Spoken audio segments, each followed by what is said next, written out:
Oke, sekarang aku kuliah S2 di Australian National University, ANU, di Canberra di Australia. Ambil programnya apa? Kebijakan publik, Master of Public Policy. Terus orang-orang tanya S1 ku apa backgroundnya? Kebijakan publik bukan, social policy bukan sebenarnya. Terus aku bilang kriminologi, orang-orang sebenarnya lebih bertanya-tanya, kok bisa habis ngambil S1 kriminologi terus S2-nya kebijakan publik, ini hubungannya di mana kayak gitu kan.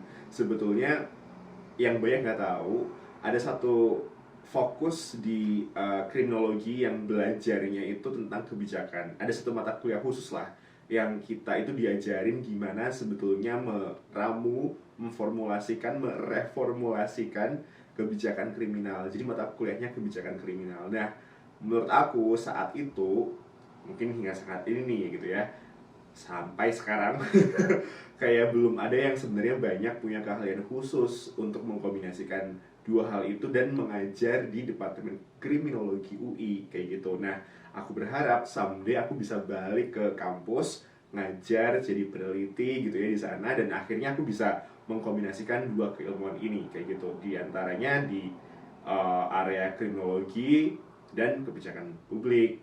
Nah, tapi ternyata aku ngerasa bahwa aku kalau ditanya kenapa ambil kebijakan publik ketika S2 gitu ya, aku mungkin punya dua alasan kayak gitu. Yang pertama tuh alasan profesional, yang kedua lebih personal. Kalau alasan profesionalnya, ini sangat straightforward sebenarnya.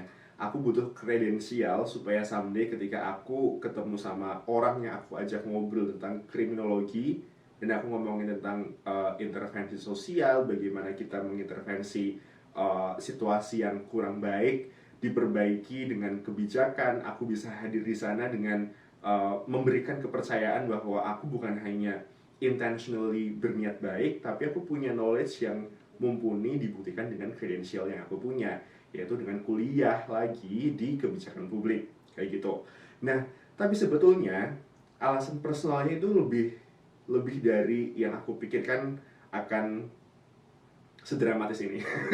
Sebenarnya kalau dibilang dramatis dramatis sih, tapi ya mungkin jangan over dramatis juga.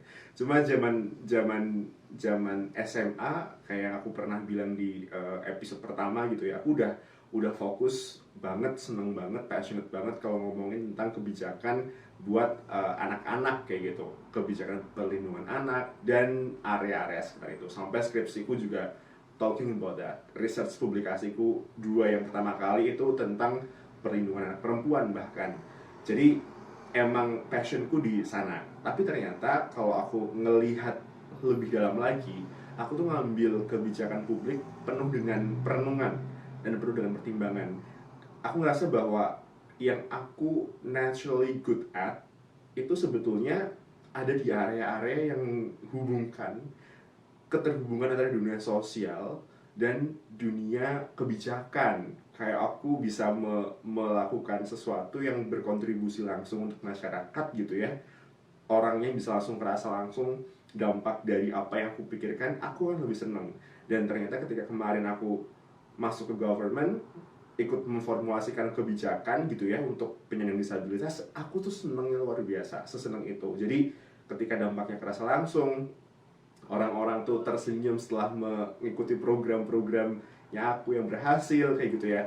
Maksudnya bukan programnya aku, tapi kayak program bersama timnya aku gitu ya. Kayak aku akan sangat senang melihat progres itu gitu. Jadi kayaknya emang calling aku juga di situ. Aku naturally good at di situ juga, di hal-hal yang berhubungan kebijakan. Terus aku ngerasa bahwa um, bekerja di area kebijakan publik juga bisa dibayar dengan baik kayak gitu. Aku juga ngerasa ini ada hubungannya sama kerangka framework berpikir ini. Itu aku dapat juga dari mentor-mentornya aku. Kayak aku bisa mention di sini Mas Dimas Samudra, thank you so much. Kayak mungkin dia yang pertama kali exposing me ke konsep ikigai, kayak seni hidupnya orang Jepang lah gitu.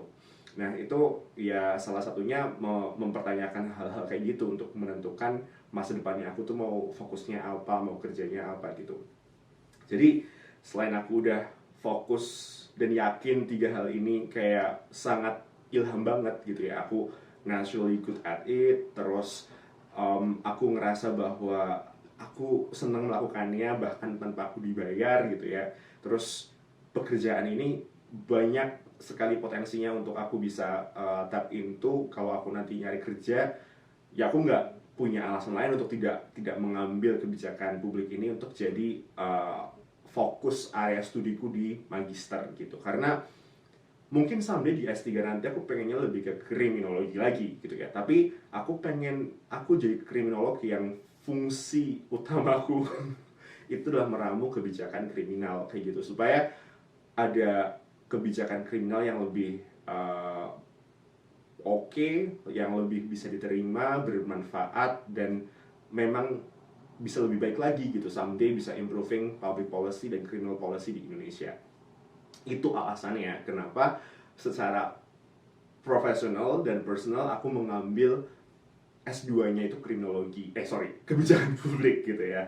Jadi aku berharap dua keilmuan ini yang bisa dikombinasikan dan berkontribusi untuk diriku sendiri, orang-orang terdekat, keluarga, teman-teman, dan masyarakat yang lebih luas, termasuk masyarakat Indonesia someday gitu. Jadi wish me luck, perjalananku masih sangat panjang, dan teka-teki kriminologi ini mungkin bisa jadi hashtag seumur hidupku karena aku juga pengen terus fokus di area-area kebijakan publik dan kriminologi yang mana ini bisa menjadi platform belajar untuk kita semua gitu. Wish me luck, oke? Like, share, and subscribe.